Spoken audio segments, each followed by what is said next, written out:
Bueno, hasta ahora, Julia, Elena y Nico, ¿cómo vienen? ¿Tienen alguna duda en particular? Eh, Varias.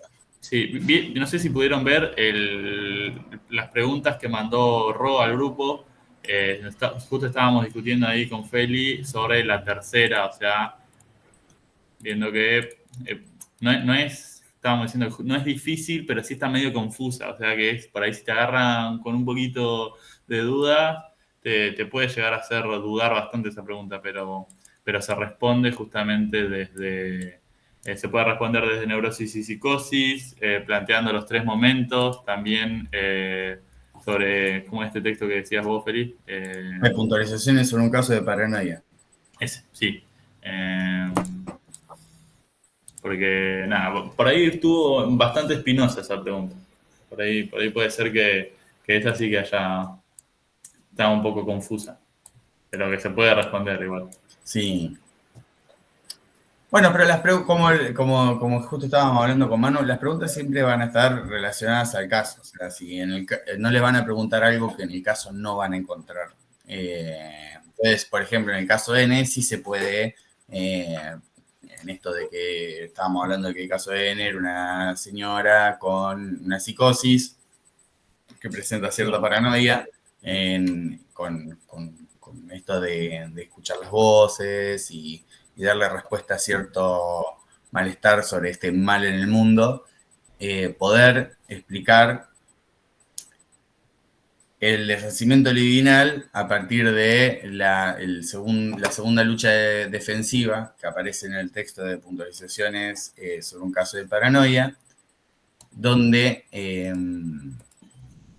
va a decir que esto de lo particular de la paranoia sería que el deshacimiento libidinal de los objetos regresa al yo, produciendo el efecto de sobreinvestidura en el yo. ¿Y Sí. cómo lo asociamos a duelo? Bueno, en el trabajo de duelo algo retorna, ¿no? Hay Esperá a Ro para decir todo esto porque le estás diciendo la respuesta justo. bueno, ay, bueno, no, pero está grabado. Sí, Bueno, sí. Roque, se apure el mate entonces. Sí. Ahora le respondemos entonces. Bueno, pero está buena la asociación así, porque creo que el interpretar las consignas es de lo que más cuesta. Sí, Y justamente. poder ir asociando los conceptos, no es que son conceptos separados, sino que los puedes ir, Sí. eso, como haciendo hablar. Claro. O Sí, sí. sea, acá estamos hablando justamente en esta tercera pregunta de el deshacimiento libidinal. Pero el deshacimiento libidinal se da tanto en el duelo como en la psicosis, en el estallido de la psicosis. Pero es diferente en el duelo. ¿Por qué? Porque en el duelo hay una pérdida de objeto. Y es por eso que hay un deshacimiento libidinal y una pérdida de interés. En cambio, en la psicosis, en realidad hay un desencadenamiento. Claro. Esa es. Después lo vamos a ver cuando veamos Lacan, que es en realidad el encuentro con un padre en lo real. Va a decir, bueno, después le damos roca a eso, pero es distinta el motivo del deshacimiento libidinal, tanto en el duelo como en la psicosis. Sí. Y también después hay una vuelta al mundo de los objetos en vía delirio en la psicosis y también en el duelo hay un proceso de volver a poner la libido en los objetos. Pero son dos procesos distintos, aunque tienen algunas similitudes, en realidad son procesos distintos y responden a distintas cosas. Entonces, cuando dice en la tercera pregunta, no sé si vieron el grupo, de diferenciar estos fenómenos del duelo y su trabajo, y es esto lo que te está pidiendo la consigna, de por qué esta mujer no está transitando un duelo. Claro.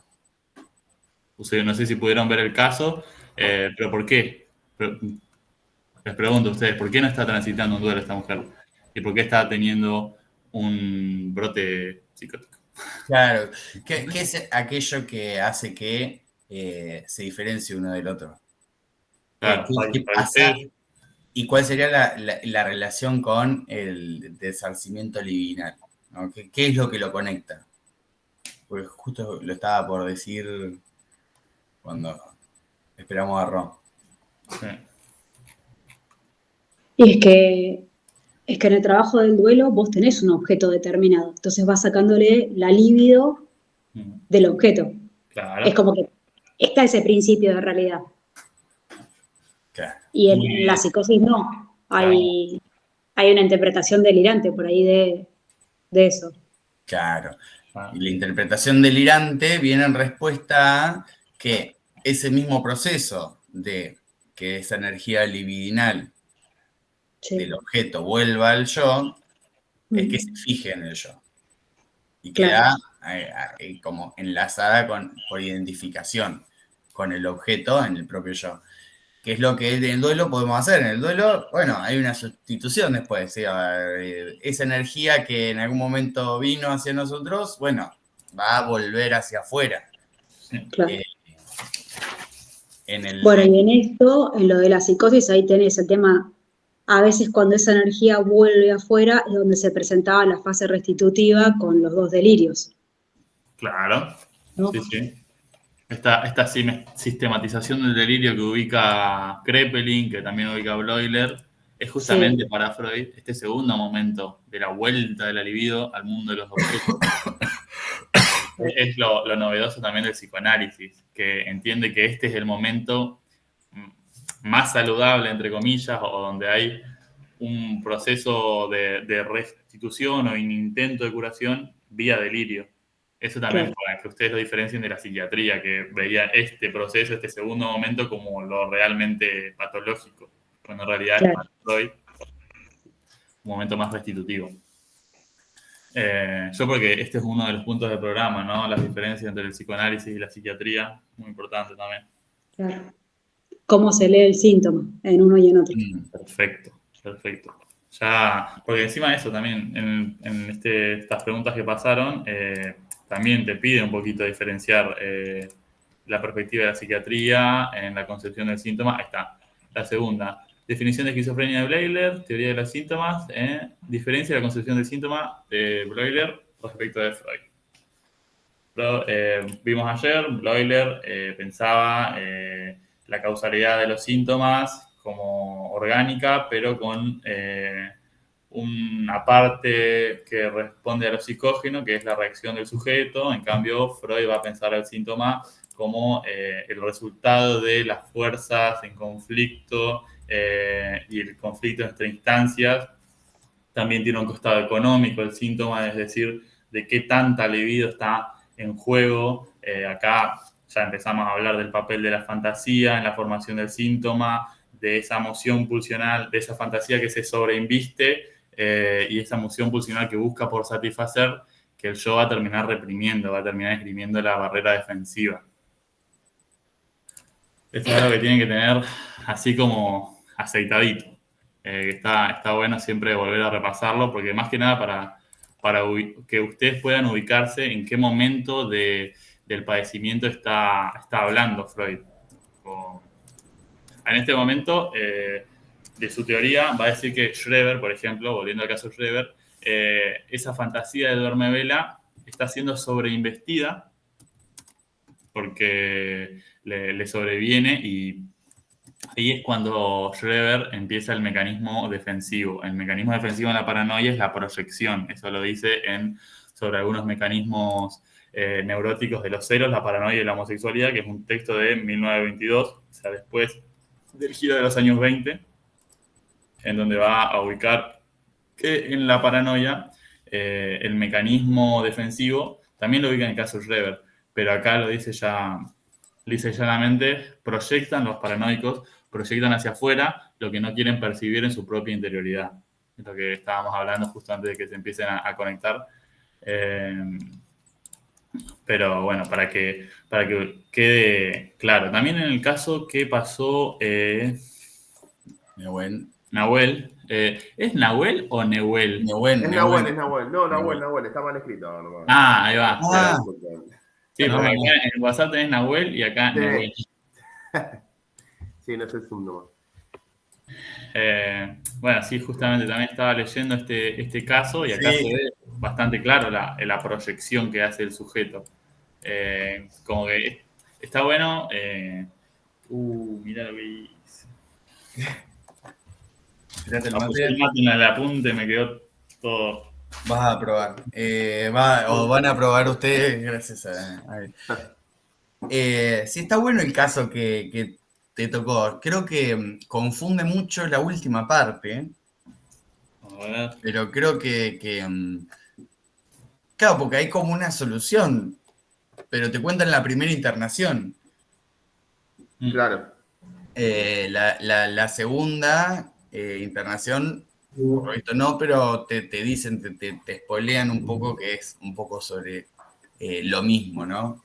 Sobre las relaciones amorosas que nunca pudo concretar. Es muy interesante, muy entretenido este caso realmente, porque el chabón se hace una respuesta delirante para poder continuar con su realidad, ¿no? Y poder lidiar con la pérdida de amor del primer vínculo que tuvo. Claro, y yo me preguntaba, ponerle en la pregunta 1, donde no sabía si de repente no podía mantener una relación porque tenía ahí en la esfera afectiva, tenía algún tipo de inhibición o de problema, ¿viste? Me confundió un poco. Nada, lo pensé un montón en realidad. Era más sencillo de lo que le di muchas vueltas. ¿Tenés ahí la primera pregunta? No, las preguntas no las tengo, se te las redebo. Sobre el caso. Bueno, está bien, claro. No pasa nada.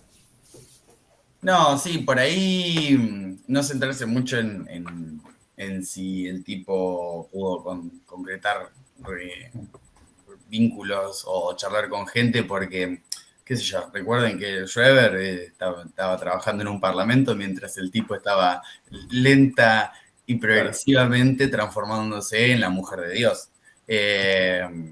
No es que tipo hay una pérdida dentro necesariamente del vínculo social con las personas.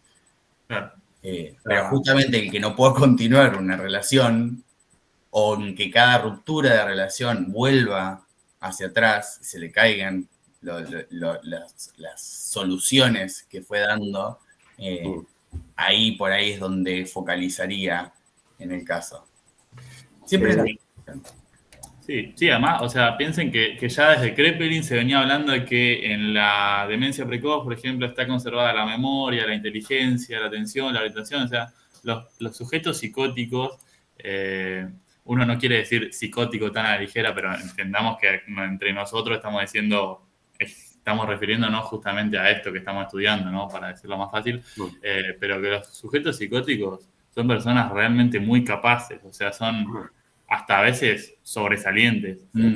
Mientras no haya un desencadenamiento muy abrupto, son personas que son famosos, científicos, brillantes, o sea, tienen unas capacidades, no quisiera decir sobrehumanas, pero es como llamativo, ¿no? Claro, la profesora decía que era como que iba por fuera del surco, esto iba por fuera del carril común a todo el mundo, y eso, por un lado, te encontrás con esto de no poder llevar adelante tu vida dentro de ese carril, que sería el de la normalidad, entre comillas, pero por otro lado, si le encontrás la vuelta para poder continuar por ese carril, te encontrás con un montón de aportes que podés hacer, un montón de contribuciones, artistas, como decías vos, o científicos, cosas así, compusieron cosas desde fuera del carril de lo común, ¿no? Nada, algo así explicaba la profesora. Hay que ver también qué tanto, porque, qué sé yo, por ahí alguien que estamos hablando de psicótico en este tipo de casos, es como si de repente todo se volcara en el yo dentro del psicótico y nada afuera. Estas personas por ahí que pueden también lidiar con la realidad, con la realidad que justamente, o sea, comparte con el otro, es porque también por ahí hay ciertas cosas que van a estar totalmente fijadas en el yo, pero otras que por ahí también van a ir hacia el exterior. Sí, piensen que ustedes pueden conocer a alguien psicótico y no haberse dado cuenta aún. Totalmente. Cualquiera acá. Sí. O sea, yo creo que cuando Freud escribía, cuando Lacan escribía, como que había cierto predominio de lo que es la neurosis en la sociedad, pero hoy en día ya no es tan así, o sea, no es como somos la mayoría neuróticos y hay unos pocos psicóticos. Ahora estamos bastante parejos, te diría, o sea,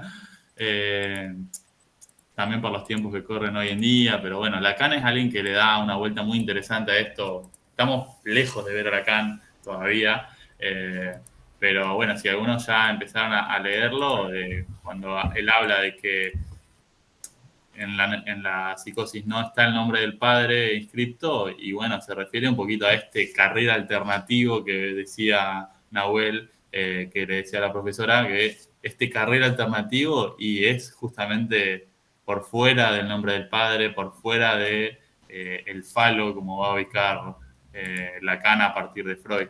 Es este carril alternativo por el que se maneja, que los puede llevar a lugares realmente sorprendentes, o sea, porque hay gente en toda la historia de la humanidad o de los últimos 100 años psicótica que ha logrado cosas sobresalientes.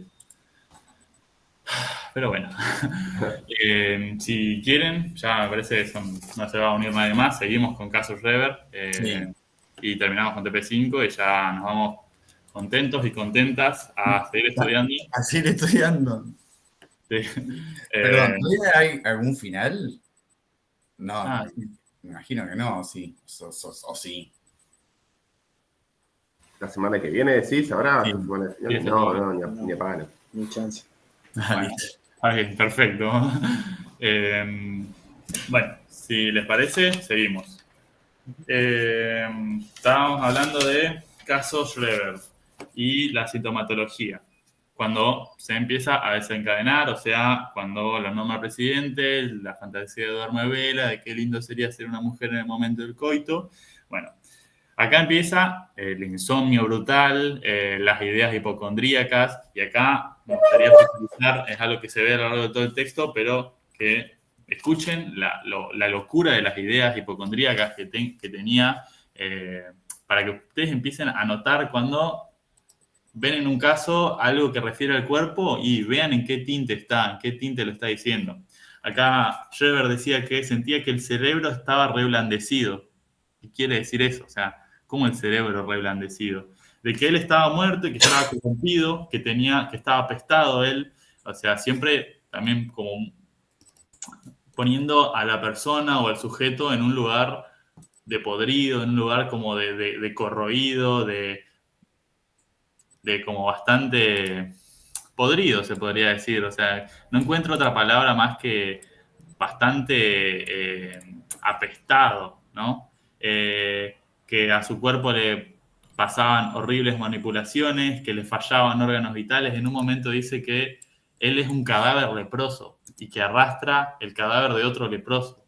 O sea, es como bastante... Y si vos le querés empezar a dar vueltas a eso, te vas a dar cuenta que no remite a una escena inconsciente, que remite a un punto de satisfacción libidinal que está fijado a partir de una fantasía, no está remitiendo a eso, no remite a nada más que a lo que quiere remitir. Eso significa que en la psicosis el inconsciente está a cielo abierto, como dice Freud, ni bien arranca el texto de Schreber.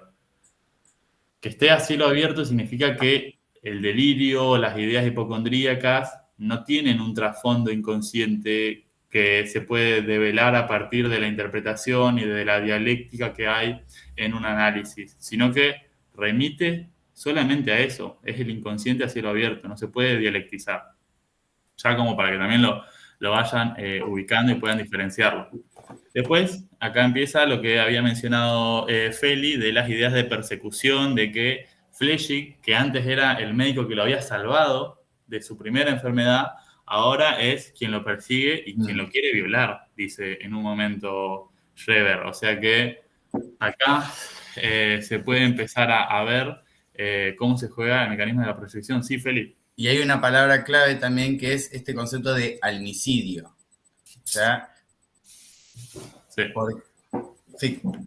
Pensé que querías. Sí, o sea, tenganlo en cuenta porque, bueno, el almicidio está referido, bueno, al asesinato del alma, ¿no? Esto de querer romper, eliminar algo de lo que ya más o menos se va viendo, que se escapa un poco de esta realidad.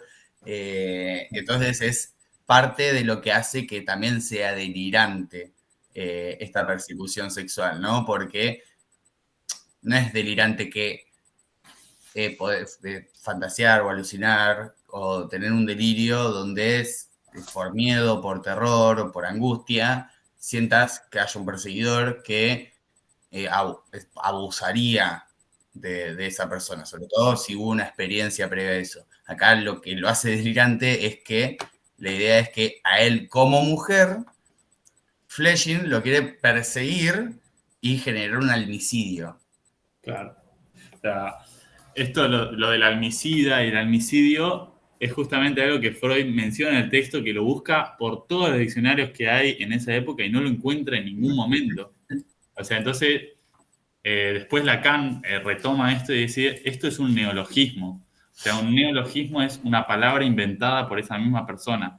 Entonces, uno cuando habla no inventa palabras porque no, para los otros no van a tener significado. En cambio, los psicóticos, los sujetos psicóticos, va a decir que Lacan, primero les recomiendo un texto muy bueno de Julieta de Batista que está en la bibliografía ampliatoria, que se llama Fenómenos Elementales, o Sí. dice algo en el título de Ahí Fenómenos estaba por Elementales. eso. Sí. Este texto es fundamental, o sea, para mí debería estar en la bibliografía obligatoria y se los recomiendo mucho porque aclara mucho el tema de la psicosis, pero también el tema de la psicosis en Lacan.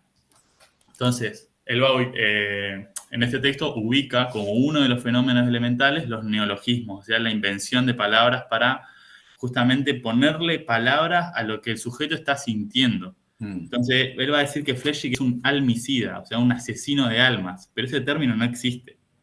Eso, claro, quieren darle sentido a esta falta de simbolización dentro de lo que está sintiendo.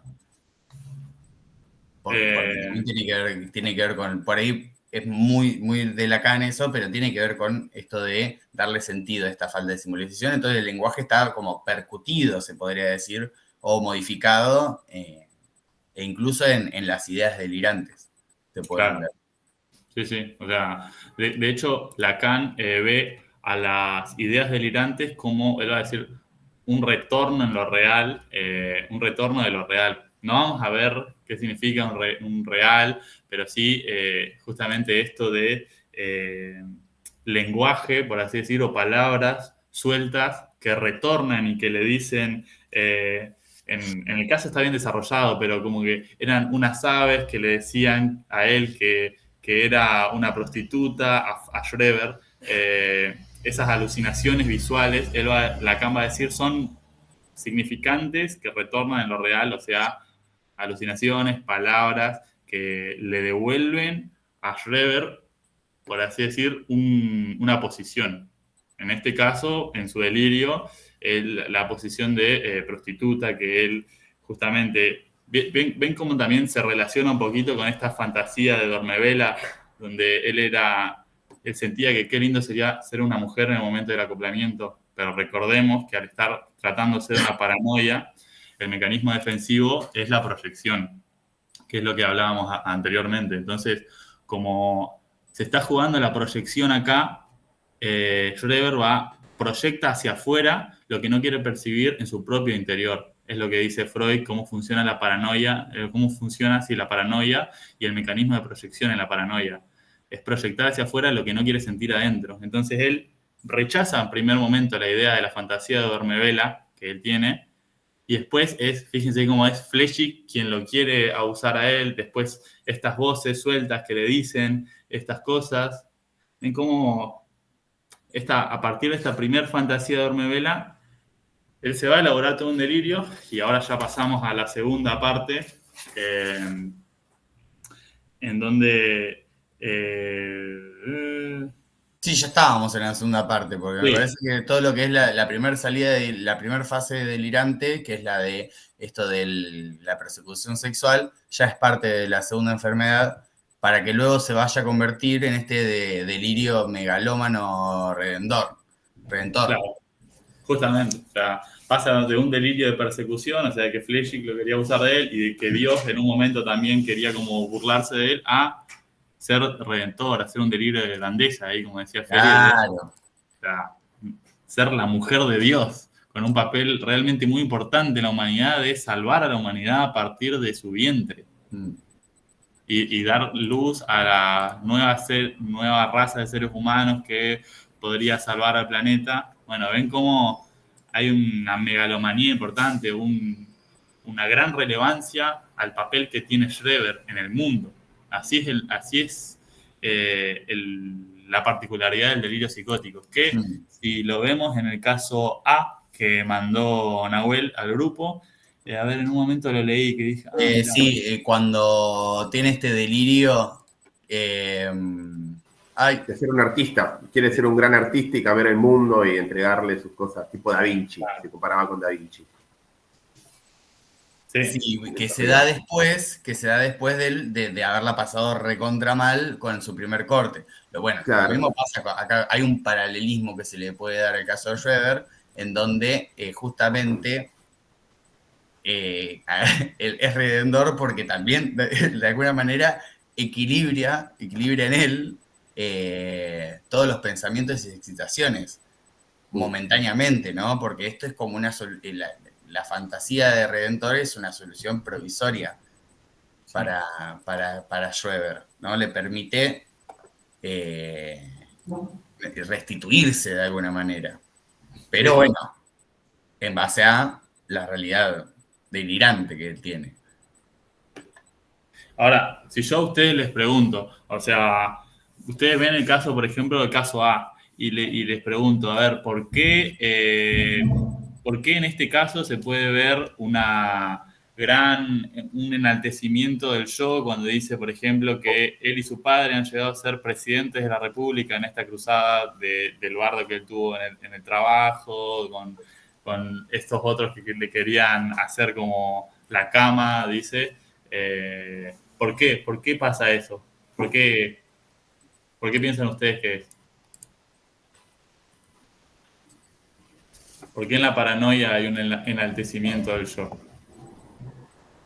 Yo, en ese caso, había puesto que hay una retirada de la libido desde los objetos hacia lo que es el narcisismo primario. Una cosa, la profesora me lo corrigió, me puso que estaba mal esa parte y me dice es hacia el narcisismo secundario, porque el narcisismo primario es solo teórico y el narcisismo secundario es el que se puede ver. O sea, es hacia el narcisismo, está bien la corrección, porque el narcisismo primario lo vemos en la primera parte de desarrollo del yo, en el infante, chupeteador, el conocedor del mundo. Como que no es algo que está ahí a la vista. Claro, o sea, ocurre, es el necesario. O sea, es el que tiene que ocurrir para que se transforme el yo, ¿no? Aparezca el yo. Sí. Ya el secundario es como decir, bueno, pasa lo mismo porque se restituye todo de nuevo hacia el yo, que es lo que justamente le hace tener que cambiar de tópico a Freud. Yo pondría solo hacia el narcisismo, no pondría ni primario ni secundario, solo una retirada hacia el narcisismo. Claro. Sí, delirio de grandeza. Delirio de grandeza. Por la fijación narcisista, tal cual. Y recuerden que en la esquizofrenia la fijación es al autoerotismo, o sea, un periodo donde todavía las pulsiones no están unificadas bajo el primado del falo, ni tampoco el yo está unificado. Sí, Julia, levantaste la mano. Sí, justo te iba a decir eso, que el tema del delirio megalomaníaco de grandeza y la correlación que tiene con la esquizoparanoide de la escisión corporal y, bueno, eso, porque es una parafrenia paranoide, en realidad. Claro. Y que estaba, bueno, en el segundo momento de la nosografía de Freud. Para mí, ubicarlo, el momento de Schreber en la segunda nosografía, para mí es re importante, porque no tiene bien definido todo lo de la psicosis, y ahí es donde medio se hace el lío, ¿no? Sí. Si bien empieza a cocinar todo en Duelo y Melancolía, los textos que pone introducción del narcisismo y todo eso, pero es como que recién se define en la tercera. Claro. Cuando se para realmente la psicosis. Claro. Totalmente. Bueno, sí, yo lo pensé. Sí, vas bien. O sea, como les digo, ustedes, o sea, lo teórico lo tienen. Es cuestión de practicar el bajarlo a tierra. Yo les recomiendo que estos casos que pasan hacia el grupo y los lean varias veces, que los tengan ahí como algunas puntas que ustedes puedan ir mechando antes del parcial, así ya miren si les preguntan algo que ustedes ya pensaron antes. Claro. Por ejemplo, pregúntense, ¿puedo ubicar algo de la hipocondría acá? ¿O puedo ubicar algo de la angustia señal? Por si le llegan a preguntar algo de inhibición, síntoma de angustia también, porque es muy probable que en este segundo parcial intenten evitar preguntarles cosas que le preguntaron en la primera instancia y abarquen un par de cosas que quedaron por afuera, ¿no? ¿Dónde puedo buscar la ganancia? ¿Cómo puedo relacionar el delirio del caso A con el delirio que vemos en Schreber? ¿Cómo podemos encontrar estos desvanecimientos libidinales en la persona? ¿Qué relaciones podemos encontrar con la paranoia? Intenten como sin hacer un choclo, ni tampoco inventando una correlación, pero sí con esto que decía Manu, ustedes ya lo teórico lo saben, ya estuvieron estudiando. Solamente queda terminar de ordenar cómo responder las preguntas para psicopatología 1. Sí, y también una cosita importante que, o sea, ustedes seguramente, caso de psicosis le pregunten, pero como mandaba Rocío en las preguntas del grupo, capaz les tiran otro concepto para que ustedes puedan diferenciarlo. O sea, que ustedes digan, bueno, ¿por qué no es un duelo? En la tercera pregunta les preguntaba. Y ustedes, bueno, empiecen a ubicarse también clínicamente, pueden ubicarse el por qué no. O sea, no es un duelo por esto. No es una neurosis histérica por esto y esto. Y así también, mediante el descarte, ustedes pueden llegar a una consideración clínica acerca de la presentación que se les muestra en la viñeta. O sea, porque también es mucho eso el laburo del clínico. Voy a tomar una pausa por ir al baño, ahora vengo. ¿Te puedo hacer una pregunta ya que está Felipe? Sí. Porque ponele, vos ya leíste este caso A, lo leíste recién, como para tener la idea, ¿no? Vos decís que de punta a punta, o sea, desde Kraepelin hasta Freud, hubieran pensado que era una paranoia, ponele con sus distintas teorías. Qué interesante pregunta. Bueno, por ahí, si yo fuese Kraepelin y me dan un trabajo así, primero entraría a analizar cuáles son los criterios que utilizaría, ¿no? Por el criterio teológico, y yo intentaría buscar algún rigor del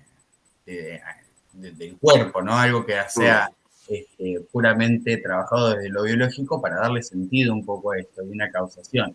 Por ahí en el caso clínico no hay nada que diga es del cuerpo, salvo cuando empieza a hablar de que se le pudre el cuerpo, dice en un momento. Que se le pudre el cuerpo, exactamente. Podría decir, mirá, bueno, esto tiene que ver con una cuestión del deterioro neuronal, capaz. Entonces después, bueno, veo al final, bueno, hay una segunda internación, es decir, de que seguramente esa segunda internación fue más cruda que la primera internación, entonces hubo un desarrollo evolutivo dentro de... Igual no les van a... O sea, de Kraepelin, no sé si le van a decir, bueno, ¿qué diría Kraepelin con esto?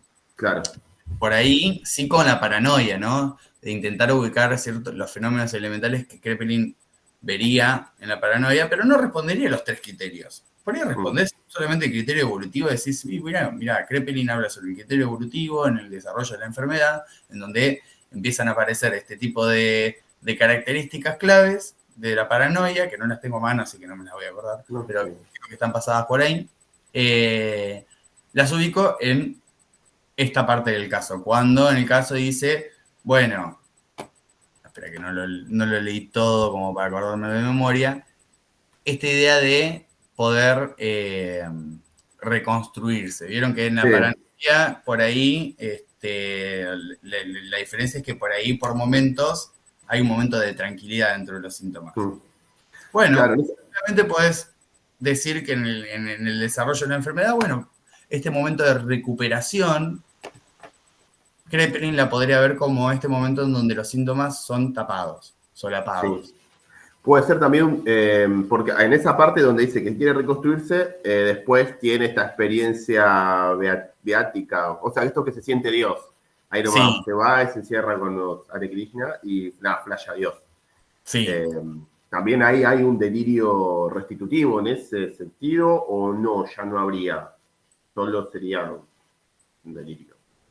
Y por ahí yo lo asociaría más con, seguramente aparezca alguna pregunta de relación más con el caso Schreber, ahí lo relacionaría más como en la salida de Redentor de Schreber, ¿no? Claro. Él de repente encontró una solución para poder seguir viviendo, básicamente, pero sin escaparse de su delirio. Es como que hoy agarre y, no sé, tengo un estado muy depresivo hace 3, 4 meses en donde no estoy pudiendo hacer nada de la vida, no estoy pudiendo tener actividad, no estoy pudiendo salir de mi casa, y deliro en un sueño o en un periodo en particular, qué sé yo, no sé, en el caso N que decía que tenía temas con el faso, ¿no? Con la marihuana.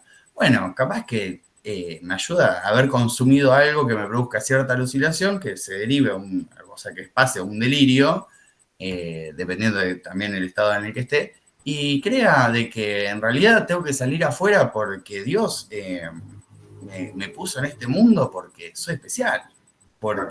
¿Y por qué soy especial? Y agarro algo de mis características por las cuales diga que soy especial. Yo qué sé, yo hablo mucho, yo hablo un montón. Y por lo general tengo facilidad con vincularme con las personas. No tengo ningún problema en ese sentido. Pero tranquilamente, si yo estoy para abajo y de repente tengo un delirio y digo, ah, claro, yo tengo esta facilidad porque Dios me la dio. Dios me está queriendo decir algo. Yo vine a comunicar con el mundo. Y capaz que de repente descubro que no quiero hacer psicología, que quiero hacer relaciones internacionales, me va re bien, como hizo el caso tuyo, que pudo terminar su carrera, pero a la primera que esa realidad inventada caiga, caigo de nuevo yo. Claro. Porque termina siendo un delirio. En algún momento la realidad va a entrar y como no tiene un lugar fuerte la prueba de realidad dentro de mi psiquis, yo no le voy a hacer caso y lo que voy a hacer no es decir la realidad es esta, decir, mira, la verdad que la estuve reflejando siendo el hijo de Dios comunicador, no era por acá. Pido 1000 disculpas. No, se me cae todo, se me destruye todo y empiezo a tener sensaciones más persecutorias todavía. Claro, la exigencia de significación va a ser demasiado alta, no vamos a tener material con qué significarla, digamos, y se va a ir todo se va a destruir. Sí, totalmente. Por eso hay acá en el caso de Schreber, después del delirio de Redendor, hay una restitución por parte de él, en donde el delirio es en realidad un intento de arreglo, ¿viste? Entonces, el delirio de persecución sexual se convierte en una regresión sexual al ser mujer de Dios y quiere dar a luz a una nueva humanidad. Entonces, es como bueno, no puedo lidiar con esta persecución sexual, bueno, mi salida es más delirante todavía. ¿Cuál es la salida delirante? Bueno, sí, soy mujer, pero soy la mujer de Dios. Andá y vení a tocarme, siendo la mujer de Dios, quien le dará el lugar a la nueva humanidad. Entonces el delirio es como autocurativo, por así decirlo, porque lo arranca, viste, de los procesos patológicos que estuvimos hablando recién, esto del estupor catatónico, de que se quede muda la persona, que no quiera comer, que tenga una invalidez por fenómenos alucinatorios o ideas hipocondríacas. Todas esas cosas como que van a tender a desaparecer gracias a que de alguna manera pudiste autocurarte estos procesos patológicos, pero que devuelve, para devolverle un sentido de vida al propio yo. Pero, viste, esto va a reconstruir también la personalidad de la persona y puede llegar a traer conflictos mucho más heavy como esta idea de transformación de mujer para Schreber. Te hago una consulta más, sí. Porque es algo que me confunde bastante. Ponele, en el caso creo que era el caso del mío, en un momento dice que se le pudre el cuerpo, ¿viste? Sí. Y de repente eso me cuesta diferenciarlo de la esquizofrenia, donde viste que la libido regresa hacia el autoerotismo y genera todo lo que es las sensaciones corporales. Demencia precoz también creo que sucede lo mismo, que hay sensaciones corporales, ¿viste? Y eso me remarea. En el primer punto, donde había que diferenciar paranoia, demencia precoz, después había que atacar con Bleuer la esquizofrenia, y también yo venía pensando qué es, si es paranoia, si es demencia precoz. En esa fantasía de putrefacción del cuerpo, ¿no? ¿Cómo identifico que es paranoia particularmente? Bien. Sí. A ver, es una pregunta esa que se puede abordar desde varios ángulos y en realidad eso significa que también en toda la psicopatología nunca estás totalmente seguro de lo que estás diciendo en un diagnóstico. Entonces, depende cómo lo justifiques, puede ser. A ver, si vos pensás que es una esquizofrenia, ¿por qué? O sea, ¿por qué podría ser una esquizofrenia y no una paranoia? Schreber también era paranoico y sentía que el cerebro estaba reblandecido. O sea, Claro.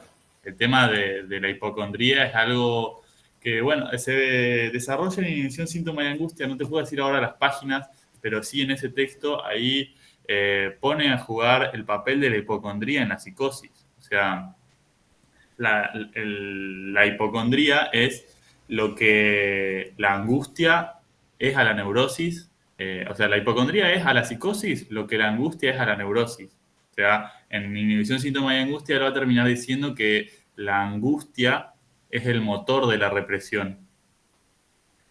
Es lo que va a motivar la represión. Ahora, lo que sucede en la psicosis es que la hipocondría va a terminar un poco funcionando como el primer elemento o el motor que va a desencadenar todo el proceso mórbido de deshacimiento libidinal del mundo. Entonces, estamos hablando de la hipocondría como un sentimiento totalmente certero para el sujeto, inconmovible, que no tiene un sustrato orgánico, o sea, no es como de verdad lo que le está pasando, como diría el médico en un paradigma médico hegemónico, no es como de verdad, sino que está pasando en su cabeza, se podría decir.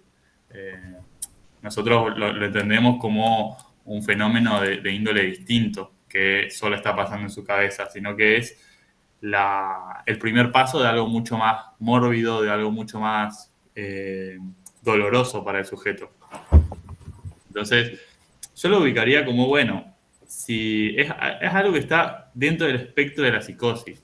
Después podés agarrarte de otras cosas que ves en el caso para decir, bueno, esto capaz que es una paranoia porque el delirio está más sistematizado y bueno, no presenta alteraciones graves en la afectividad, por ejemplo, que es algo que Kraepelin ubicaba como un síntoma fundamental de la demencia precoz, después llamada esquizofrenia por Bleuler.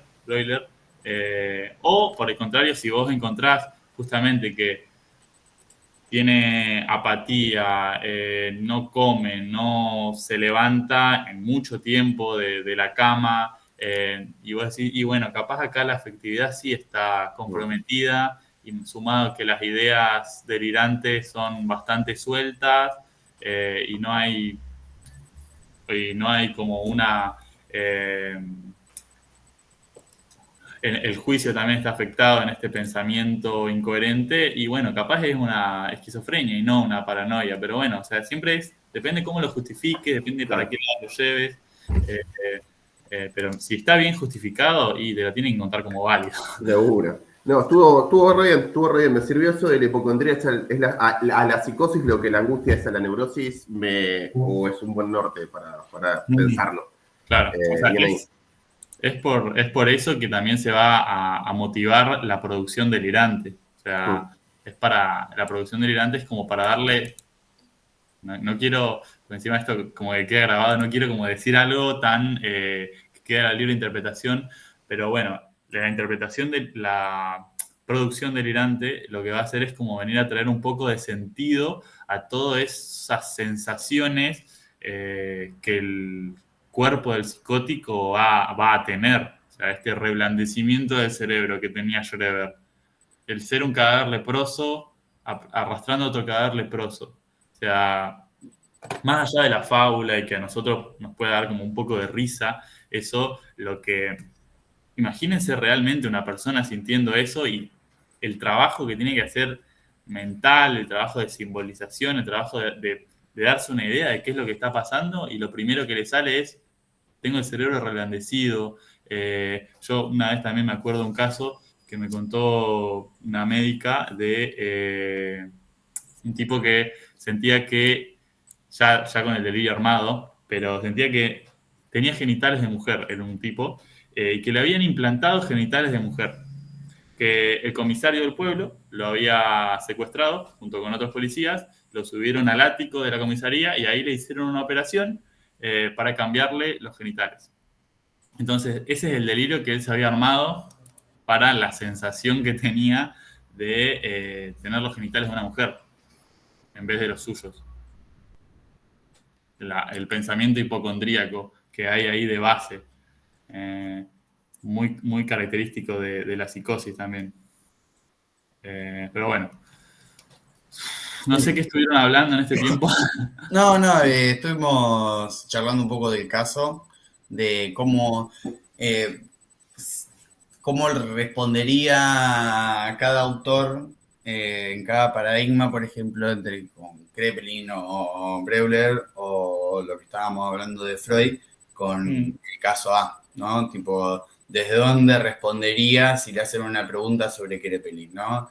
Esto de utilizar los criterios y cómo ubicarlos, ¿no? Entonces estábamos hablando de que por ahí la mejor forma de responder es no yendo al criterio teológico, porque el criterio teológico es siempre el mismo, que iría en el caso del caso A al criterio evolutivo de desarrollo, asociándolo por ahí a este momento de solapamiento de los síntomas dentro de la paranoia, donde de repente esto que venía pasando con el caso de que él descubre como esto de su periodo de relajación y de autocuración delirante, donde lo lleva a poder tipo revincularse con las personas, decir, bueno, ahí hay una especie de solapamiento con el síntoma, en donde se detiene como el curso de desarrollo que se venía teniendo de la enfermedad, y Kraepelin lo podría llegar a relacionar con el criterio evolutivo de la paranoia. Bueno. Y Breuer estábamos también intentando ver desde dónde responderlo. Por ahí desde los síntomas secundarios, donde se pueden ver a través de lo que pasa por el cuerpo una respuesta, ¿no? Relacionada. Y después, bueno, habíamos quedado ahí, charlamos un poco del paralelismo con el caso Schreber, del delirio, se me fue la palabra, redendor, en donde de alguna manera se equilibra también el mismo, bajo otro delirio que lo lleva a equilibrarse y salir. Claro. Y poder continuar con su vida, nada más que ahora pensándose como la mujer de Dios, en vez de como la mujer que es perseguida por el almicida de Fischer. Claro. Fíjate, yo estaba pensando, estos delirios son los mismos síntomas fundamentales que tiene la paranoia de Kraepelin. Viste que te pone que se da en la esfera del juicio, Sí. que tenemos dos, ¿no? La interpretación delirante y las ilusiones de la memoria. Y dentro de eso, que los temas más recurrentes son esta clase, los delirios de grandeza, bueno, el de erotomanía. Y ahí lo puedes ir relacionando. La primera pregunta que te pregunta de Kraepelin con la de Breuer, que esas son las dos teorías de los síntomas. Y si bien va a tomar ese, ¿cómo se llama el criterio clínico? El psicopatológico descriptivo toma de Kraepelin, ¿no? Sí, sí. Y bueno, y ahí toma el síntoma secundario, Claro. de la reacción de esa psiqui a algo tóxico que ella tenía, en el caso. Claro. Y después te vas de ahí a Schreber, en la segunda parte de la enfermedad, como para ir relacionando las preguntas. Sí, muy bien eso también. Relacionar autores es algo que seguramente les van a pedir en las preguntas, entonces está bueno que ustedes sepan. Julia, mirá, yo vi que ahí en el chat vos estás preparando el final, y yo sé que Sí. en el final están tomando Jaspers. Sí. Sí, tal cual. ¿Eso Sí. lo tenés claro? Pues Sí. El tema de los procesos. Sí. Y de acá sacás también, a ver, yo el caso de Schreber lo estuve armando. me hice todo el cuadro de las coordenadas estructurales cuando vos hablabas ahí de las dos primeras, el sueño de recaída con hipocondría y la fantasía duerme-vera lo puse como coordenadas estructurales. Y de ahí lo de la fantasía lo hilvané